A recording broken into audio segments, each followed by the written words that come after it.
fiction, science fiction, horror, fantasy, crime, LGBT, thriller. You have now entered the House of Mystery with your hosts, Eric Shapiro, David North Martino, John Copenhaver, and Al Warren. Heard on KCOO 106.5 FM Los Angeles, 102.3 FM Riverside, and 105.0 AM Palm Springs.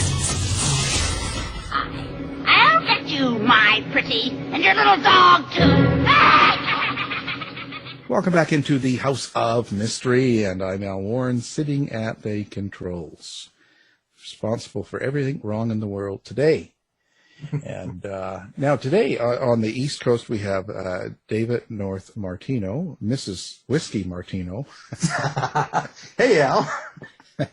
Mrs. Whiskey. Yeah, locked in the basement where he belongs. Absolutely. Chained up in the basement of the House of Mystery. Igor. Well, actually, it's another dark show. Well, not really. We always have fun with this. But interesting writer we got all the way from the UK. Don't worry, she didn't fly here. Her arms aren't tired. She's on the phone as we do things nowadays with COVID.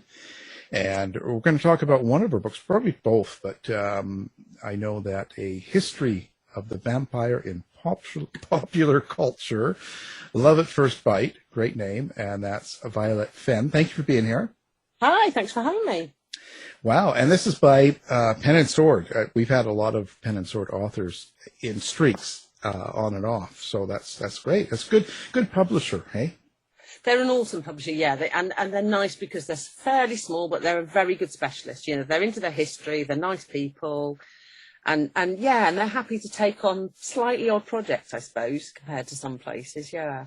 But I like that. I like the theme of it's not the same old. Like you look through the titles through Pen and Sword, and there's things like this with vampire. There's things with, there's books actually that cover a lot of areas that you don't see anywhere else.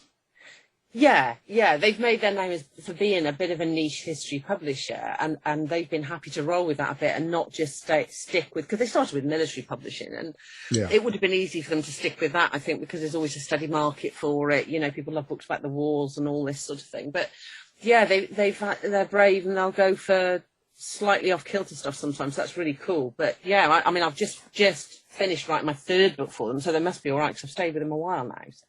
Well, yeah. I mean, but I noticed. Okay, so now on this newer book, The History of the Vampire Popular Culture. I can't speak today, but the history of vampires. Now that is the #1 new release in Victorian literary on Amazon.com, so in the States.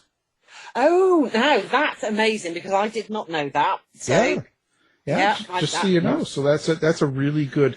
It's always a good sign because then you know that you have a certain amount of people that appreciate what you're doing out the get-go, like they're waiting for it, or when they see it, they jump. And that's It's one of those subjects. It's always been popular, but it's a bit of a frightening move, because people love vampires and people are going to have an opinion on it, and you just have to hope that it's 50-50, people who think everything you've said is wrong and they know right, and the other lot will like it, Yeah. So it's kind of, you're prepared from the start with a topic like this that, people are going to love it or hate it, sort of thing. Yeah, it's kind of one of those. What do you think that is? Like, I don't know. The world's really changed. In the last 5 years, we've seen some real big changes, and not even just political, but just in the way people adapt to things, like so you get the vampire, for instance. They either have one frame of thought and that's it. Like there's no people are not as open to really explore other ideas. It's just like it's got to be this and that's it. I think a lot of that is actually, people always did do that. It's just that they didn't have an outlet for making their opinion known, I think. Yeah. Whereas, because if you even 5-10 years ago, if you loved a book, you could maybe, if you were really stalkerish, write to the publisher, write to the author, which everyone loves, by the way, you know, write to the authors, tell them they're brilliant, because, or even just say hi, you know, people love this. Any contact is nice. But people didn't have readers or viewers of TV, films and whatever, didn't have an outlet. They could talk to their friends, like, so I love this, but I didn't like that bit or whatever. And I think social media in particular has given people an outlet for every last thought that comes out of their head. And most of the time, I love it. I love the fact that people can tell you everything they think about everything, you know, and you can hear it and you can listen. Because I'm good at blocking it out and ignoring bits of it. You know, I'm very good at filtering my Twitter feed, you know, and this sort of thing. But it does mean that if somebody has an opinion, it doesn't have to be a negative opinion, but just a very strong opinion about something you've written, they can tell you, you know, they can post it all over in reviews, or they can say it on Twitter or Facebook or whatever. 99% of the time, I love it. I do like it. People are entitled to their opinion. Yeah. But I don't think personally that people have necessarily changed. I think they've just grabbed this outlet for voicing off, and they've gone for it because they've not had it before.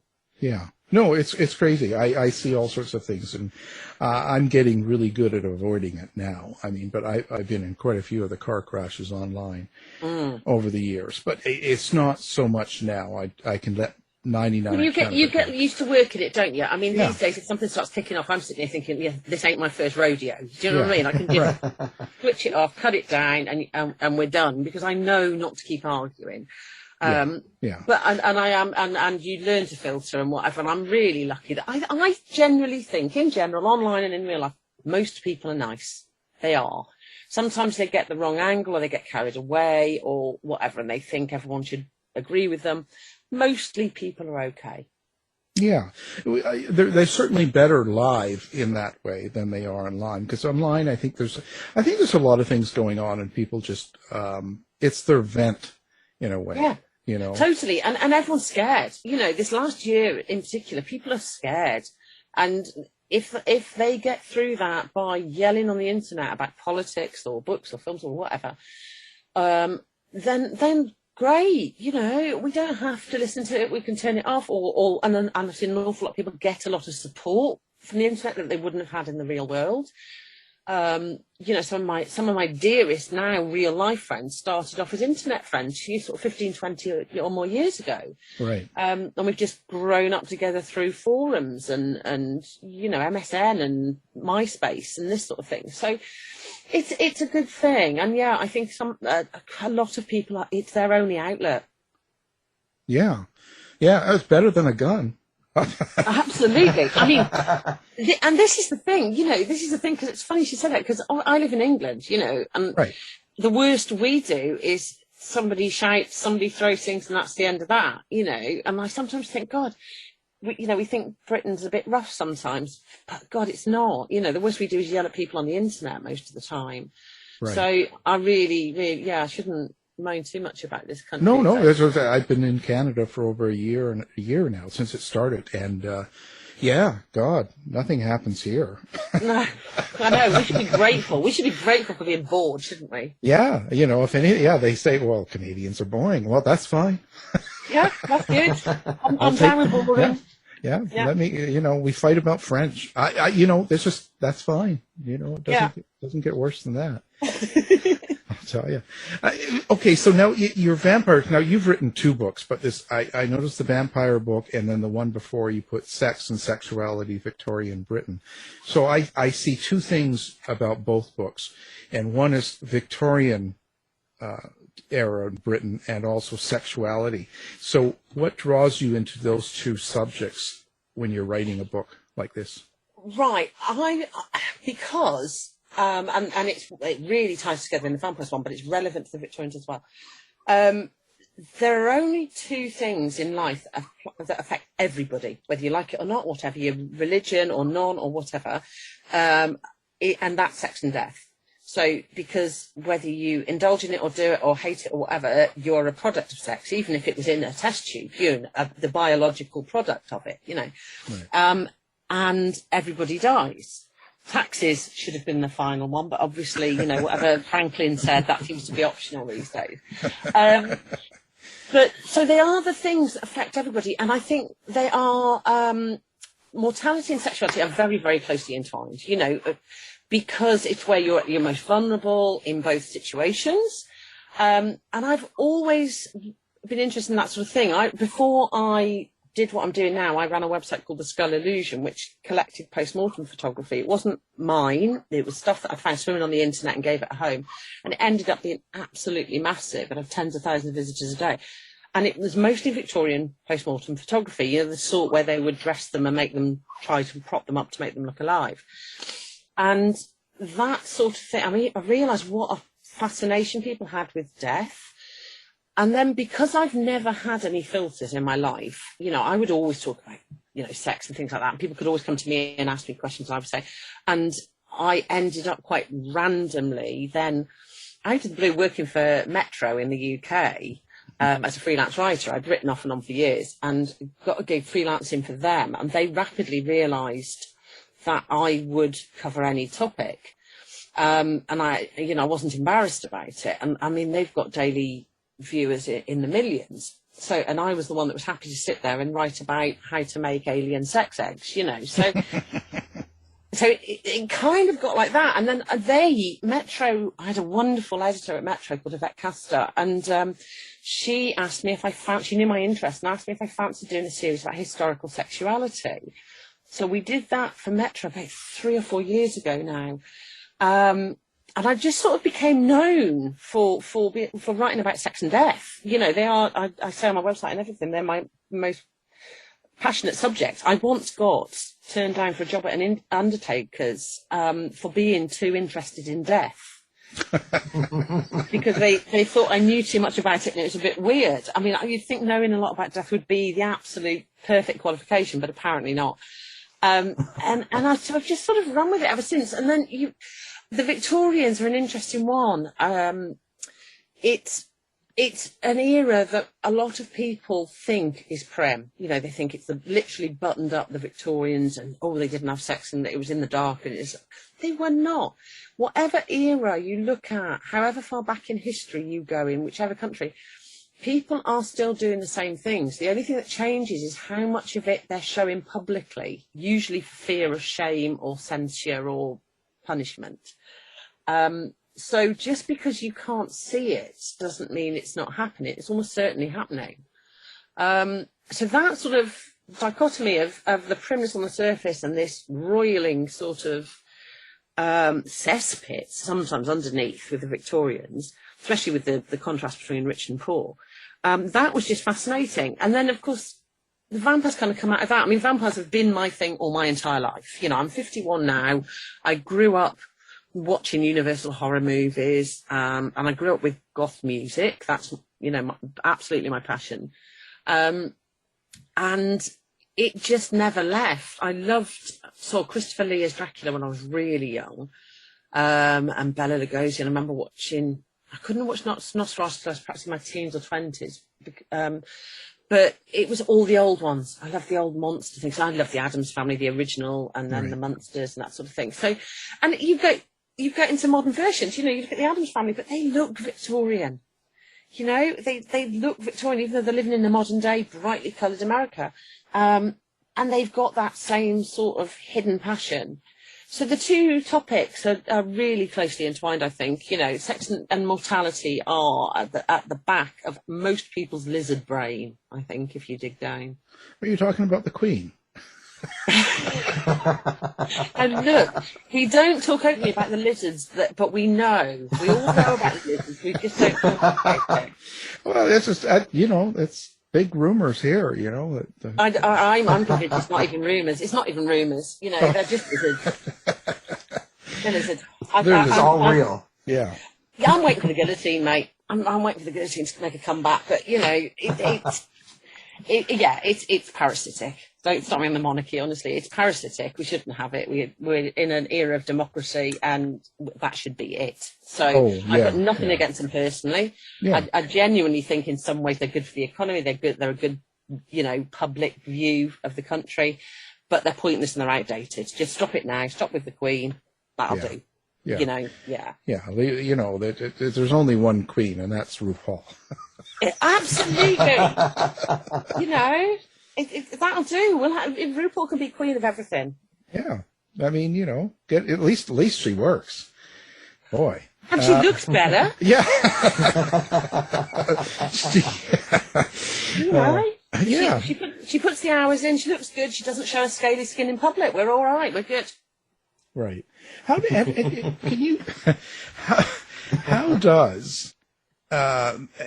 the vampire get to what it is? And I mean, when you look at the original Dracula book and idea of Dracula, and now it's turned into this, like you said, it's a real popular culture thing. There's so many movies and shows and everything, so it's fascinating. And then there's even groups out there that think they are vampires and they drink blood and all that. Yeah. How did it get so serious, where people changed their lifestyles about something that's just really a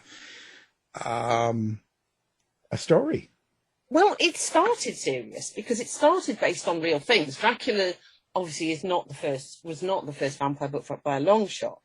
The first sort of Gothic literature would have been The Castle of Otranto by Horace Walpole, which was 1764. That's not a vampire story, but you've got your monster in a crumbling castle and all that sort of thing. So that was kind of the birth of it, and you've got the romantic poets and all this sort of thing.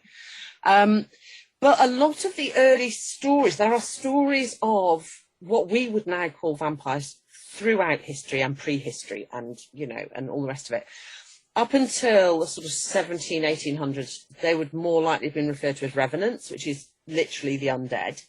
And they would have been portrayed as such, you know, as in The Walking Dead. Somebody's climbed out of the grave, they look terrible, they're trying to get revenge on whoever killed them.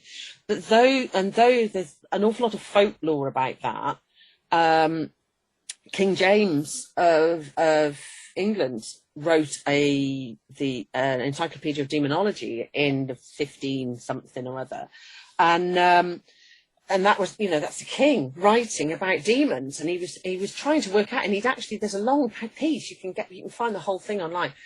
There's a long piece where he's trying to figure out how incubus and succubus work, and how the demon would take the sperm to the human woman without it getting cold, and basically he has to run really fast. It's not very fast. But so the idea behind this has been going for centuries, because people are scared of the undead. You know, they're scared of it. Don't forget, for a very long time, you couldn't be entirely sure somebody was dead. You know, to this day, the only 100% definite indication of death is decomposition, because you've got your moral arguments about brain death and, you know, organ death and your heart stopping and your brain stopping, and depending on your religious outlook, those mean different things. So before the days of being able to see what was going on, people weren't that sure, so they were worried about it. And so there's stories of it from centuries and centuries and centuries ago. But you've got the very first sort of vampire as we would know it was 1819, and that was John William Polidori, who wrote The Vampire, but with a Y, The Vampire, and based it on a fragment, which was actually just called a fragment by Byron. He was Byron's physician. They ended up falling out, and there was all sorts of trouble about it all. But Polidori wrote The Vampire based on a little snippet of a story by Byron, and basically the main character was based on Byron himself.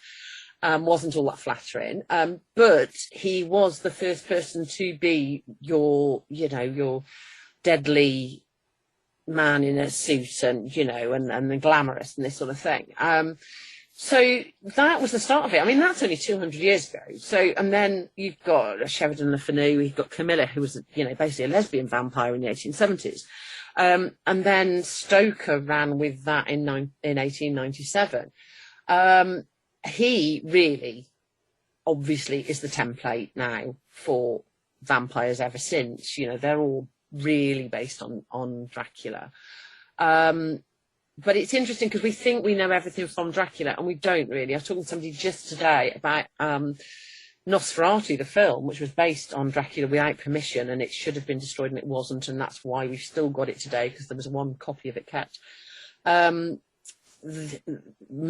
who filmed and produced Nosferatu, introduced the idea of sunlight killing a vampire in order to change it slightly. He was kind of hoping it would help his copyright argument that it wasn't the same as Dracula. It didn't help his copyright argument. He lost in court. But so they've developed relatively recently, and then and I don't know why it is that people have taken it so passionately and run with it. People have got their idea of what they think a vampire does, and if you disagree, then you're wrong and they're right. And vampires do different things. It doesn't matter. You watch a different film, read a different book. They all do different things. I mean, the pinnacle, or actually the nadir of that, is Twilight and the sparkly vampires. People think I hate Twilight. I don't hate Twilight. I hate the morals in Twilight. I think Twilight as a thing is an easy watch. It's a fun read. I love it. I've got all the books, all the DVDs, saw all of it in the cinema. Terrible morals. Don't let your teenage daughters watch it, because that is not how to run a relationship. But also, if you were undead, you would not go to school for centuries, would you? You would tell everyone you're 20 and leave. You'd be done. So they're really square. But it just depends. I think, honestly, it depends which one people grew up with, which took a fancy, and everyone wants to be a bit other. Everyone wants to see it be a bit different. And if you're a creature of the night, you can't be more different then, can you?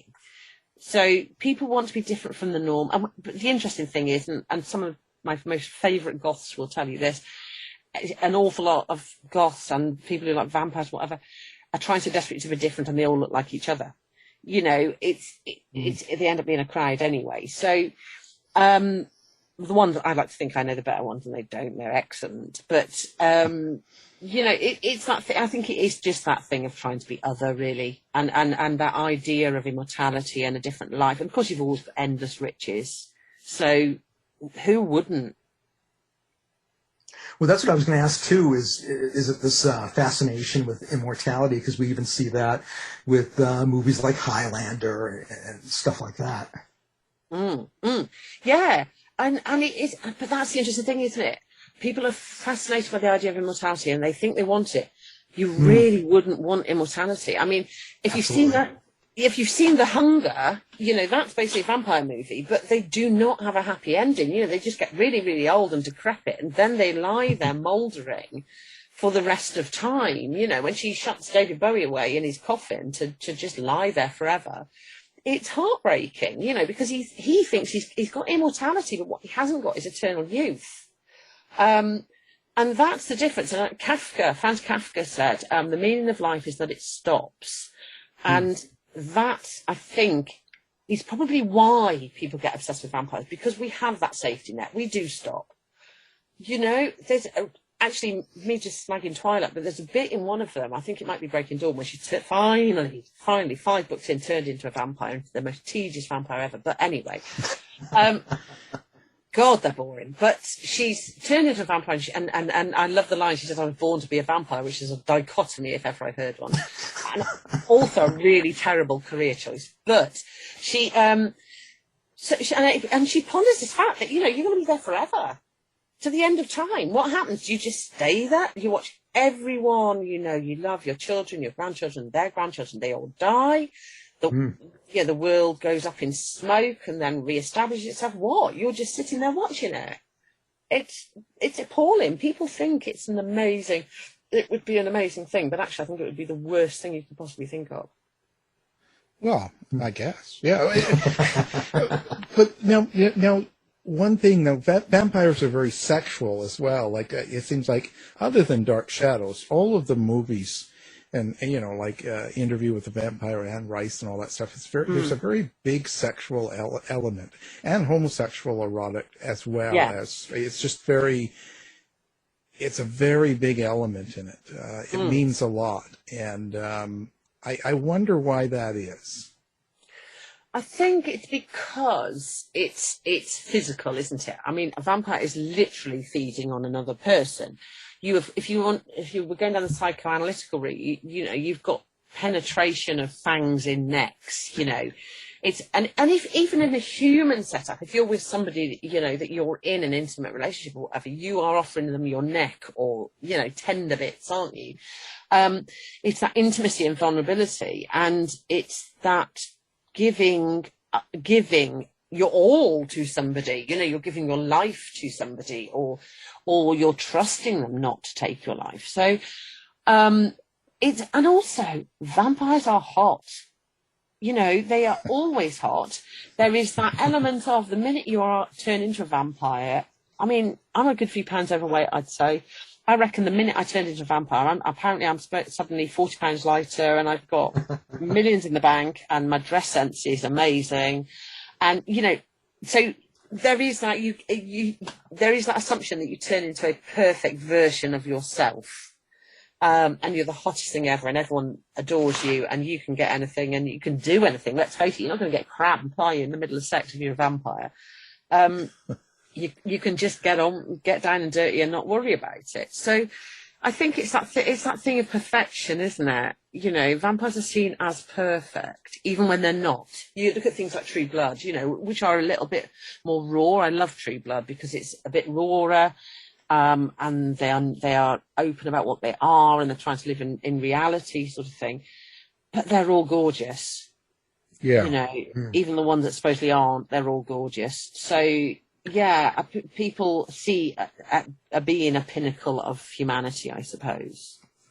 Yeah, and I find it interesting because I do true crime, and when I wrote some cult activity in one book, and there was that guy that thought he was a vampire that came back after 400 years, and he had his own group following him, and they were out, you know, killing people.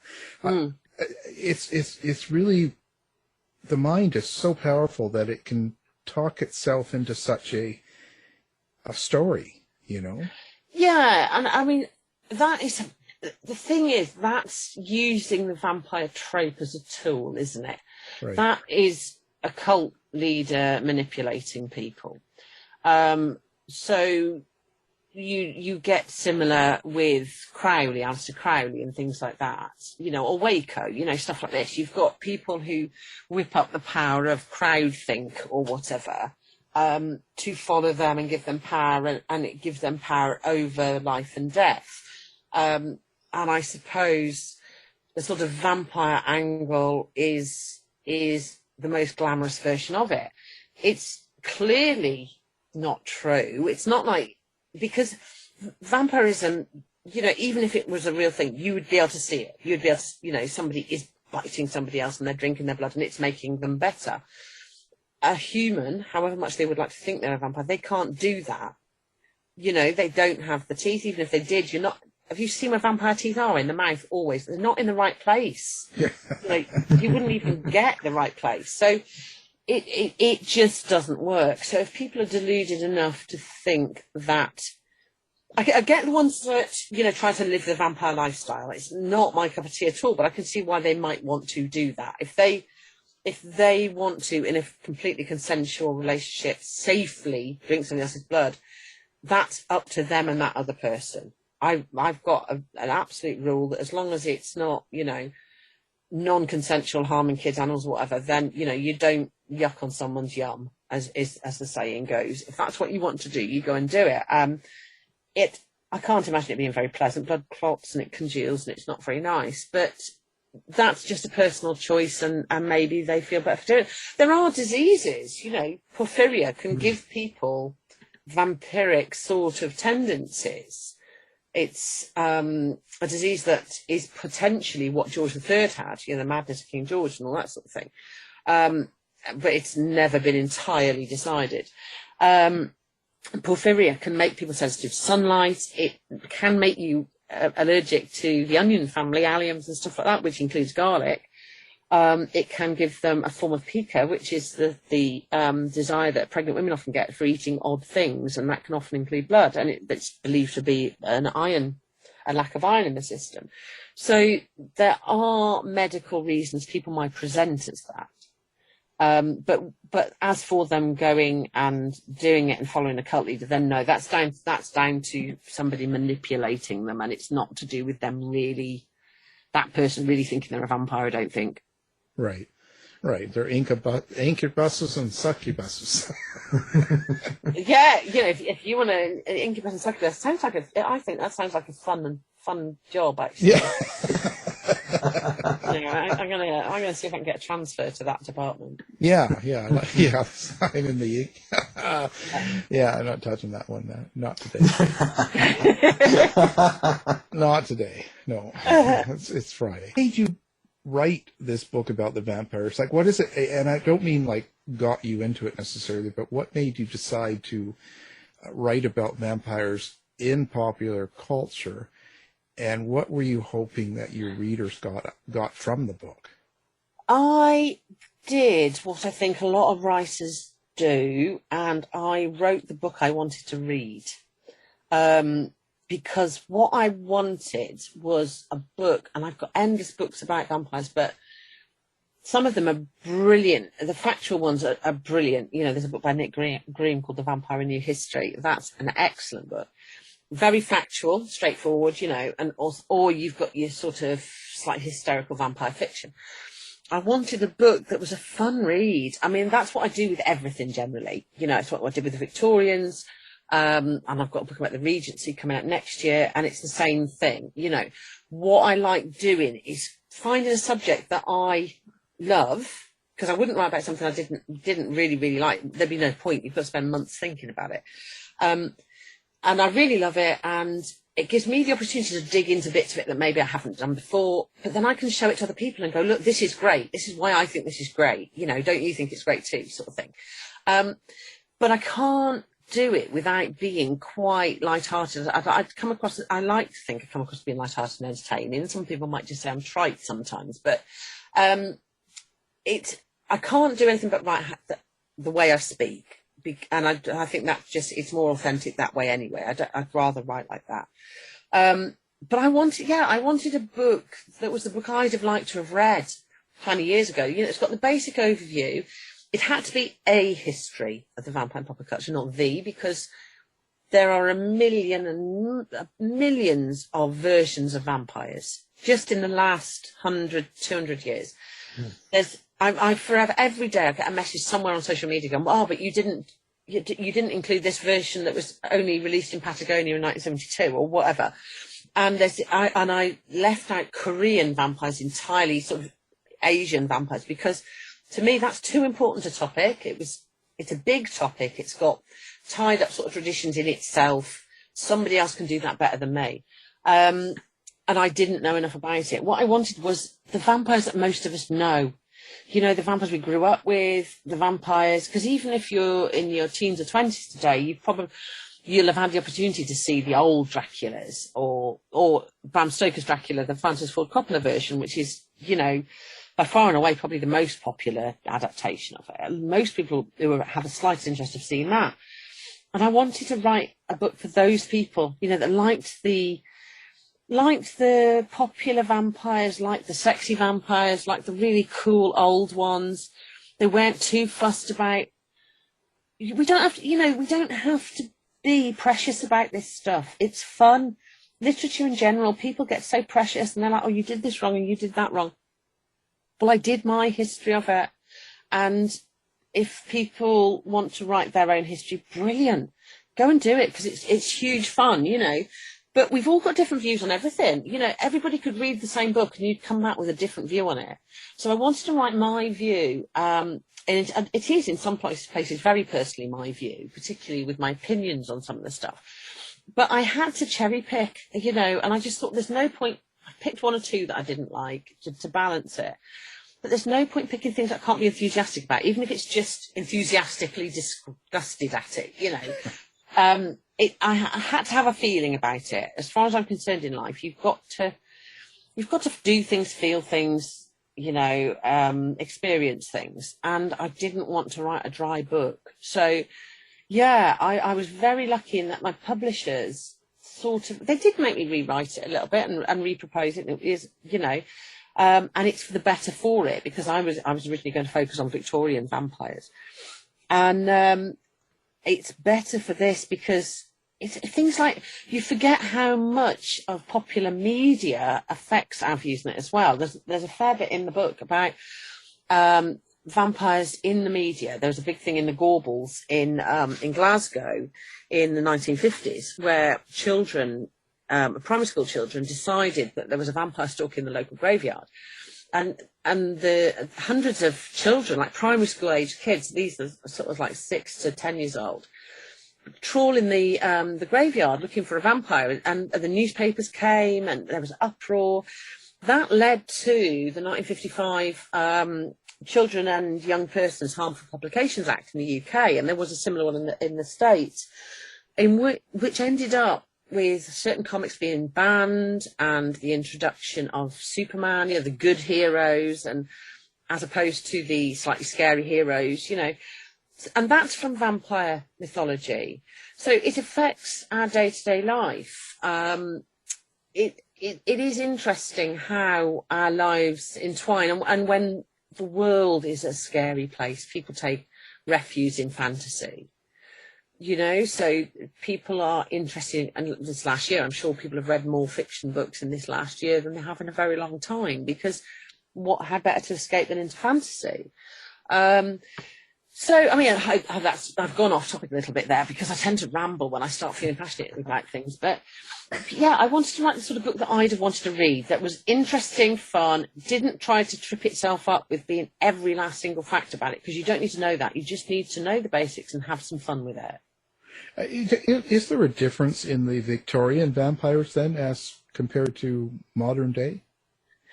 Well, like I said, I suppose the Victorian vampires are even more other. Whereas the modern day vampires, especially where you hit your pinnacle with like your Twilight or Laurel K. Hamilton's undead characters, they're in something approaching our world. True Blood is approaching our world. The Victorian ones with that otherworldliness, or the people who are reading about it wouldn't have been in the world. They were quite often very wealthy in the stories or whatever. And the people buying the Penny Dreadfuls probably weren't the wealthiest people. They were the ones that were looking for a bit of escape in reading.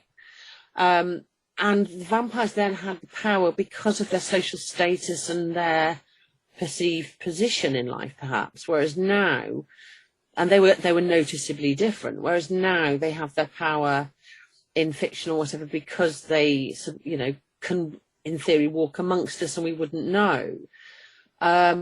So, and also there's the overhang. It fascinates me that even now you look at something like Twilight, where you've got Edward Cullen, who's supposedly, the perfect gentleman. He's not, but we haven't got enough time to go into that. He's a terribly abusive boyfriend. But he is based on the Victorian hero, isn't he? He speaks properly. She notes how he speaks, that he's from a different time. He is carefully dressed, and Bill Compton in True Blood, he's from the American Civil War, I think it is, off the top of my head. War of Independence, or I can never remember which one it is.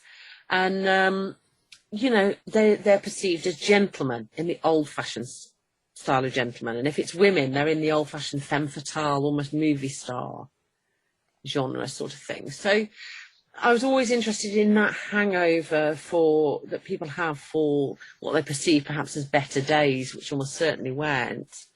But I do love modern vampires. I absolutely love them. I think the fact that they're still going, is brilliant. But it is notable that it still keeps going back to the originals. I mean, my favourite recent adaptation was the BBC version of Dracula, which came out last year, with Claes Bang in the lead role, and that really, they did change it, and Mark Gatiss and Stephen Moffat did an amazing job at it, but it's the old Dracula again. Yeah. He ends up in the modern world, but it's the old Dracula. So yeah, we keep going back, and whether that's because people are scared of going forward, maybe, I don't know. Well, with going back to folklore, what type of rituals were used to identify a vampire and to dispatch one? Identifying it, people, when you read the old stories, they're pretty obvious, because there'll be tales of somebody prowling around and attacking people. They weren't very subtle. There was quite a lot a lot connected to public health. You've got the New England vampire panic, which was Mercy Brown. And the chances are Mercy's family were dying of TB, consumption as it would have been called then. And they believed that that one of the family, usually obviously the last one that survived, would have been sucking the health out of the other ones in order to survive. And they were just all getting TB and dying. They would, obviously, they would stake them. That's a common one. They would stake them. They would cut the heads off. Sometimes they would take their insides out. They would disembowel them and bury that elsewhere. Usually chopping a head off. I always say to people, well, how do you kill a vampire? Chop their heads off. That kills anybody. It doesn't matter if they're alive or dead. Just chop their head off. It's fine. Or shoot them. Shoot them. If they're at close range, shoot them. Because if you blow somebody's head off, that's it. They're done. So, you don't need to get too hung up on the customs, really. But, they would stake them. And they talked quite a bit about how these bodies from the ground, and there are Johann Flückiger in Serbia in the 1700s wrote reports for the government about how he'd gone and been involved in digging up and dispatching vampires. And it was reported in the newspapers of the time across Europe and into the States. And he talked of staking them and blood bursting out of them and them making groaning noises and everything. Of course, what people didn't really know then as well is that decomposing bodies can do that. But bodies start getting purge fluid, which is basically the decomposition of the insides. So if a body started bloating after death and you stake it, there is going to be awful fluids coming out of it. If it's bloated with gases, it might make a noise because you're forcing air past vocal cords or whatever. So those sort of things probably did happen, but it doesn't mean that people were undead. But yeah, they generally went for staking or beheading, and I would say that's a safe option if you want to get rid of a vampire. Well, there you go. I didn't know. So now I know how to get rid of the neighbor. So when you get into the sexuality, I'm fascinated with it. Was there any surprises in Victorian or 19th century sexuality that you didn't expect to find out? I knew a reasonable bit about Victorian sexuality already because I've been interested in it for years. What surprised me was the scale of it. I knew that, as I said, people were always doing anything you think of, people were doing it, but I didn't realise the scale. I mean, there was, because this is the time, and a part of the reason for all the push for the change in society and everything is we're into the second industrial revolution by this point. So you've got the printing press, you've got newspapers, you've got books, you've got photography developing, what a ridiculous thing to say. You've got, the beginning of proper camera photography. Of course, the first thing, you get books and cameras, the first thing somebody does is make porn, You've got Holywell Street in London, which in the 1800s was described in the Times as the most disgusting street in the Western world or something. And it was a tiny little overhung street in London. It's underneath the Strand now. The Strand was widened into Aldgate and Holywell Street went under. And I'm sure that was done intentionally because it was seen as the worst place to be. But it was basically a street of publishers, and some of them were legit publishers and did your average mainstream books. An awful lot had an upstairs where if you knew and to give the nudge and wink, you could go up and look at the special books. And because written pornography was often seen as an upper class sort of literature at that point, you'd had John Cleland's Fanny Hill in the 1700s. So there was already a tradition of written pornography, and when you've got cameras, it got more so.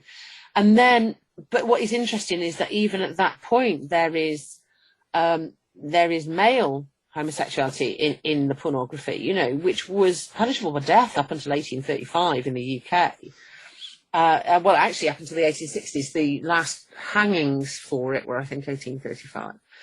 And so, but even that, it was already there. It was in photographic form. You had Fanny and Stella, who went on trial. There were two young men who dressed as women, and they did it so successfully that at one occasion they were in their male suits, and they were arrested for being women impersonating men. So this is how good they were at it. I mean, RuPaul would have loved them, and they'd have been sitting at the Queen's side. But but so you had Fanny and Stella who were put on trial and subjected to awful physical investigation by a police doctor to discuss to figure out the state of their penises. The records of that are still in Highgate Cemetery offices for some unknown reason. Highgate have got it. And this is the 1800s. So all this was going on. There's an awful lot of royalty at the time. One was certainly gay. Some of the princes were definitely up to stuff on the side. You've got poor old Oscar Wilde, who thought, I think, that he was a big enough personality to get away with his behaviour, but he was Bosie. His sort of love was the son of Marquis of Queensberry, who had already lost a son to supposed suicide, or there's talk of it being murder or whatever, having had a relationship with somebody high up. I have to be really careful on what I say about some of these situations. And, the tower's still there. Do you know what I mean? That's right. So it was going on, and it was all coming out. So I think, I was so interested. And even then, that's not even just the start of it. I'm currently editing a book about Regency scandals, sexist scandals in Regency Britain, and that's not out till next year. But there's a chap in the late 1700s who became known as the London Monster, and he loved to run around poking ladies with pins, and it was clearly a fetish, and it became a sort of almost exciting thing. And if you were pinned by this chap, then you were attractive enough for the monster to want to get you. So there's always fascinating stories. People are interesting. It doesn't matter what century you're in. People are doing fascinating things, usually with each other when they shouldn't be. Well, that says it all. So now, where do people find out more about you and find more about your books? Do you have like a website or I do. I have a website. I'm on Twitter and Instagram as @Violet Fenn altogether. My website is called sexdeathrockandroll.com with an N in the middle, sexdeathrockandroll.com. My publishers are Pen and Sword, and my books are on there, or you can just search me on Amazon. If you Google me, you'll find the oddest articles I've written all over the years, so please don't hold that against me. I've written some very strange stuff. But Googling me is quite entertaining. But yeah, I'm @Violet Fenn on Twitter and Instagram, and my website is sexdeathrockandroll.com, and I love hearing from people, even if it's just a chat. Okay. Well, we'll have that on our website as well, so that people can find you with one click if they're listening, or Awesome. when they listen and stuff like that. So what's next? Anything, what's your next book coming up? I've got Secrets and Scandals of Regency Britain, Sex, Death and Proxy Rule coming out next year. I'm currently, because I've written historical fact for several years now, and sort of three books have either come out or I've written during a pandemic, and that is enough for anybody. So I am writing fiction at the moment. I'm writing about the undead, obviously, in the modern day in a well-known city in England. So my next plan is to put that out, and because I'm with a history publisher, I don't actually have an agent, so if anyone's listening and wants me, that's great. So I'm looking to get into fiction now, but and I'm going to start a podcast. I already do occasional YouTube videos, but yeah, Regency is next, so I'm going even earlier. But that's about as early as I get. I like the close to this point. I go by the close. Yeah. So late 1700s. Before that, the clothes are too big. Yeah. Before that. Yeah, it's just too big. You can, by the 1780s, you can get through a doorway, and that's my standard in life. You don't want to take 4 hours to get dressed up? It doesn't take as long as you think. That's a myth. Everyone thinks that. No, you can put it all on. Victorian stuff, outfits, whatever. You can get it all on. It's all for yourself. Absolute myth. But that's a subject for another day, because I could go on about that for ages. But there's a lot of layers, but it wasn't difficult to get on because people needed to go to the loo. You forget that. Yeah. Yeah. Well, what does a vampire do during a pandemic? That's a good question. I just thought about that. Stays indoors and eats a lot of chocolate, because apparently that's. But don't they aren't they like turn into bats anyway? So they shouldn't get infected with COVID, right? They should already have it. Yeah, big up the bats. It's not the bats' fault. You know what I mean? It's not for the bats. You know, and it's not bloodborne. I think the vampires are fine. They're probably having a lovely time because we've all been shut up indoors for 12 months. They can just get on it, pick people up out the windows. You know, it's great. They've had a lovely time. We've been an all-you-can-eat buffet for the last 12 months. Well, I mean, that's okay anyway, you know. Have at it. Get rid of a few more. It was just too many anyway, you know. Did it affect you, like having the pandemic and having, you know, all this crazy stuff over the last few years? Does that sort of... Hugely. Yeah. I mean, I have been self-employed for many years and I work from home. However, the overtones of the worry going on. I mean, I've got relatives I haven't been able to see. I've still, at my age, I've still got my grandmother. She's 95, and I hadn't seen her. I managed to see her last week, and I hadn't seen her for months because of the pandemic, because she's been sort of quarantining. My first book, the Victorians book, was meant to come out the week England first went into lockdown, so that stopped because the publishers couldn't get into their warehouses. So that came out 2 months late. I've had no launches for any of my history books because the social distancing hasn't allowed for it. I finished writing the vampire book in the beginning of lockdown, and I wrote the entirety of the Regency book during lockdown. So as I said, I've published or written 3 books since the start of lockdown, and that's been with, you know, my adult but children at home 24/7. I haven't been able to go. There's a library in North Wales. It's the UK's only residential library called Gladstone's, because it belonged to William Gladstone, the Prime Minister. I used to go there and stay there to write. They've obviously closed down.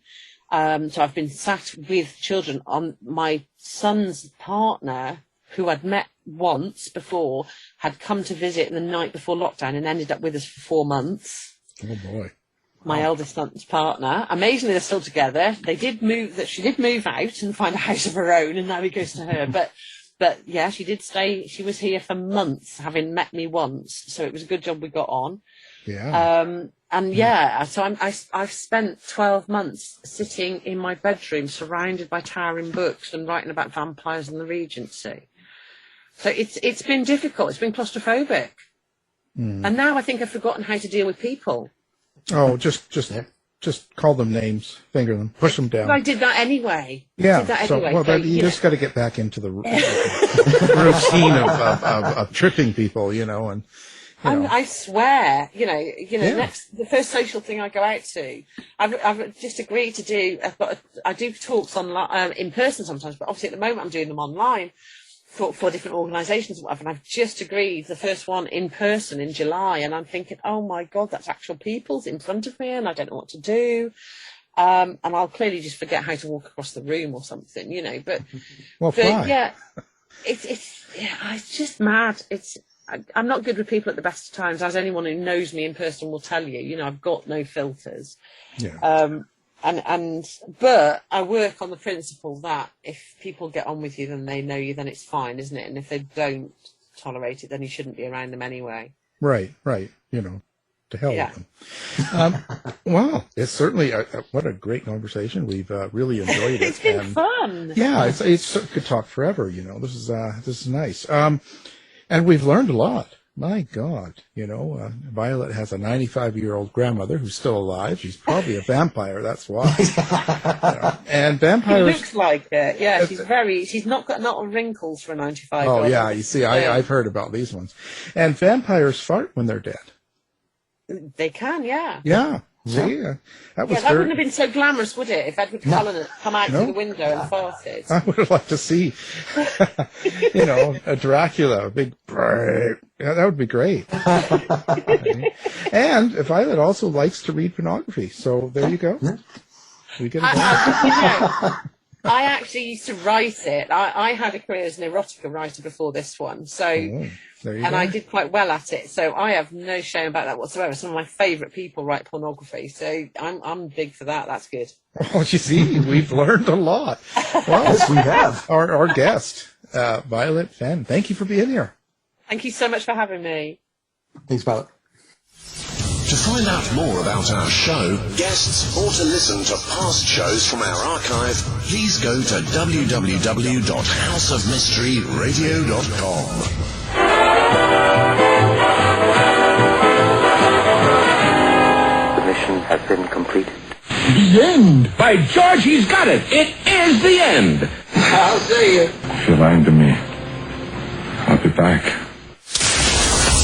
This has been a production of Something Weird Media.